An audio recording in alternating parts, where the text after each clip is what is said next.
Joe Rogan says, of course, what so many of us have been thinking and some of us saying and shouting about and complaining about, that the left-wing media has completely ignored Joe Biden's cognitive decline. In his episode with Brett Weinstein, it was released just the other day, here's what they talked about. Joe Rogan says, I'm seeing this one that I keep hearing over and over again from people on the left that really disturbs me, is this concession that they're voting for is the cabinet. You're voting for the Supreme Court. You're voting for someone who's not going to reverse Roe versus Wade. That's what I keep hearing from my friends on the left. They've basically made this concession in their head, like, hey, this is what I'm voting for now. And the news media on the left has completely ignored all of these Biden speeches that clearly show some kind of cognitive decline. Like David Pakman, who I respect a lot, he was kind of arguing against it, that it didn't show his decline.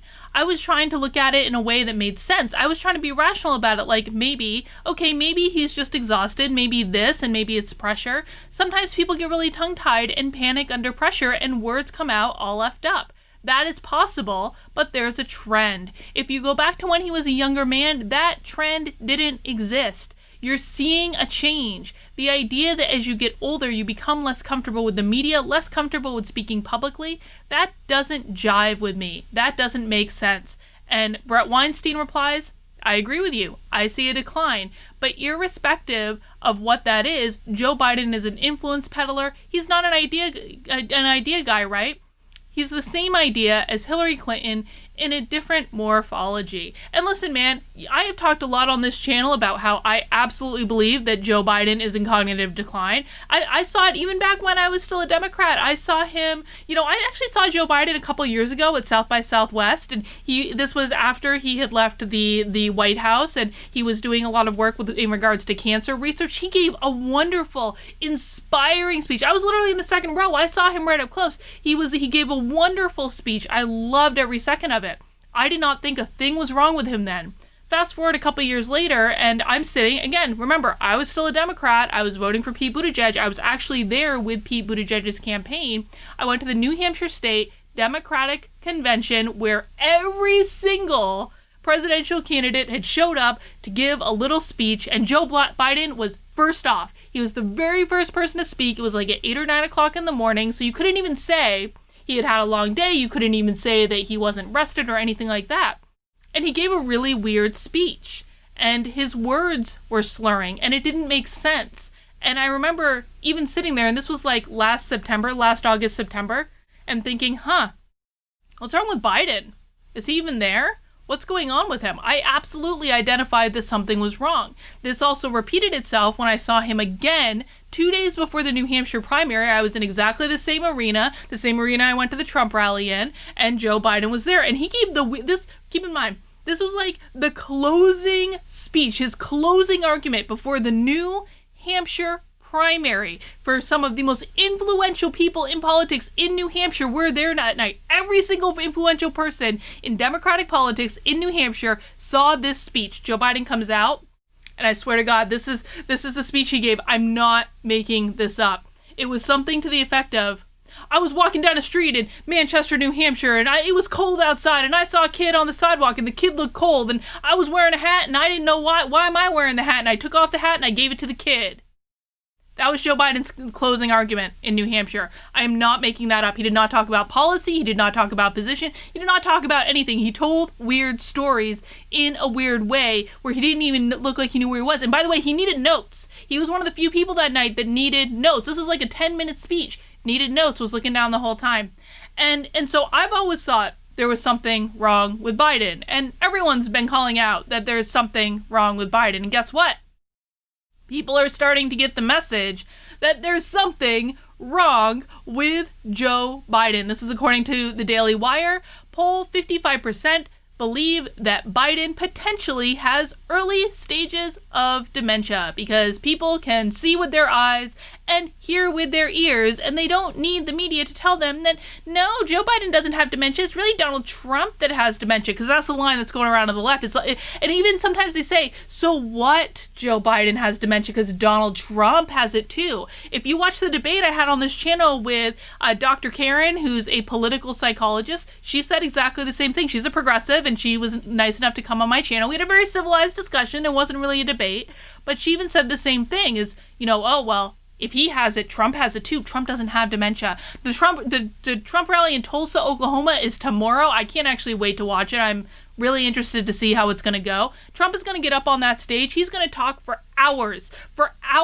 without making the flubs that Biden does. Now, you might not like what Donald Trump has to say, but that is not the same thing as Donald Trump having dementia. Joe Biden actually has dementia. At least I think he does. Is Joe Biden experiencing dementia? That's a question the pollsters at Zogby International posed to 1,700 likely voters. The results were surprising.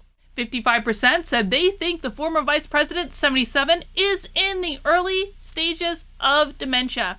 Overall, subgroups who normally approve of Biden or of Trump's job as president were the most likely to believe that Biden could be suffering from dementia, the poll found. I mean, that makes sense. Of course, they're going to be the most likely to say that. Thus, majorities of Republicans, 77% more likely, 23% less likely, and independents, 56% more likely and 44% less likely, thought Joe Biden had early onset dementia, while nearly one-third of Democrats, 32% more likely, 68% less likely thought this was the case.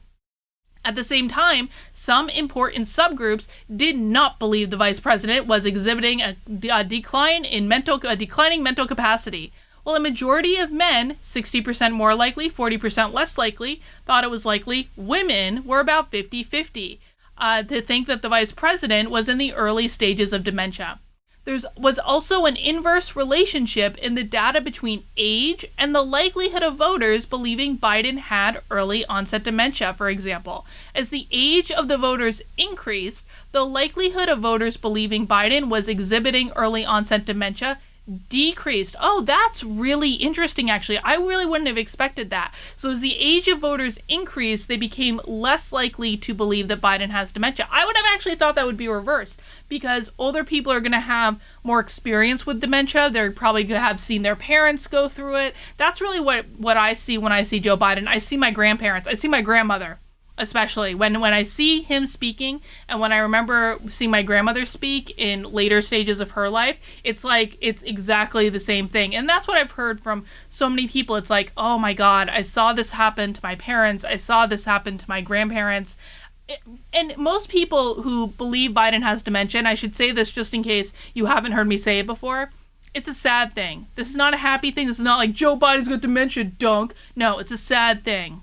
It really is. It's not okay to put him through this. He should be retiring. Joe Biden should be retired. I think it is horrible what the Democratic Party is doing to this man. Younger voters aged 18 to 24, 60% likely says he has, and 18 to 29, 59% more likely, were more likely to believe that Biden had dementia than older voters, 65 plus, basically 50-50. Likely voters in medium-sized cities, 61% more likely, were also more likely to believe that Biden had dementia than voters living in the suburbs, 52%, and large cities, 53%. I mean, that's still, man, 55% in large cities think Biden has dementia. Suburban women, 49% more likely, 51% less likely, did not think Biden was mentally slipping, but men. I think that gender differential is so interesting. I wonder what's going on there. And then it just talks about how other information around it. But listen, 55% of people believe that Biden potentially has early stages of dementia, and the debates haven't even happened yet. I cannot wait for the debates. If the debates happen, I really hope they do, because people need to see Biden compared with Trump side by side on the same stage. I really think it's going to become so obvious that Biden has dementia when you literally compare the two side by side. Or at least, maybe not that he has dementia, might not prove that, but at least it's going to show that Trump is in much greater control of his faculties right now. Again, you might not like Trump. This is not about who do you like better. This is about looking at one person and saying they're all there, and the other person and saying, dude can't even speak in complete sentences for more than 2 minutes. No, you don't give that guy the nuclear codes. You don't put him in charge of the country. I'm sorry. Maybe 4 years ago, yeah, I absolutely would have voted for Biden 4 years ago. 100%. It would not have even been an issue, but not now. It's sad. It shouldn't be that way. Sometimes life is unfair, man, but this is where we are, and it is not responsible to vote for someone for president of the United States that has dementia. Full stop. It is not responsible. But Biden might actually have other things to worry about, because this piece in Bloomberg, Biden's slow hiring in key states starts to worry some Democrats. Joe Biden's campaign has only begun to hire top officials in key states, leaving him without senior staff in battlegrounds like Wisconsin, Michigan, and Florida, alarming some Democrats who say the leadership vacuum could hinder the party's efforts to defeat President Donald Trump in November. The campaign said Friday that Jessica, I don't know how to say her name, Biden's California state director during the Democratic primaries, will be Arizona's state director, while Andrew, the manager of Kristen Sinema's successful 2018 campaign, will become his senior advisor. So essentially this is saying Biden hasn't even filled key positions in battleground states. It is June. It is June. How much longer till the election? Let's see. July, August, September, October.